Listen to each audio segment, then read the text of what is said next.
그는 평상에 그대로 앉아 있었다. 어느새 해가 지고 하늘엔 별이 떠 있었다. 포켓에서 테이프를 꺼내 손바닥 위에 올려놨다. 1988년 7월 사연 347번 김현수. 그는 속삭였다. 기억을 되돌려드립니다. 그 말 결국 나 자신한테 하는 말이었네. 선영이와의 대화는 사실 별다른 이야기가 없었다. 애들은 뭐하냐는 선영이의 물음에 부인과 이혼한 지 10년 되었다는 이야기와 자신의 직장 생활에 대해 짧게 이야기했고 주로 35년 전의 추억 이야기를 했더랬다. 선영이에 대해서는 상대방이 먼저 이야기하지 않는 다음에야 여성인 선영이에게 먼저 물어보기도 예의가 아닌 것 같아서 주로 자신의 이야기를 했더랬다. 선영이와의 짧은 만남은 그렇게 끝이 났고 현수는 현실로 다시 돌아왔다.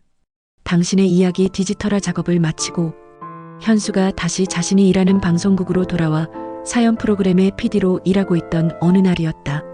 수많은 사연 편지 중에서 분류 작업을 거쳐 자신에게 올라온 5통의 편지글을 검토하던 중 익숙한 손글씨가 적혀있는 편지 한 통을 발견했다. 그건 분명 몇 달 전에 선영이의 마트에서 보았던 감사 세일이라는 문구의 필체와 너무나도 똑같아 보였다.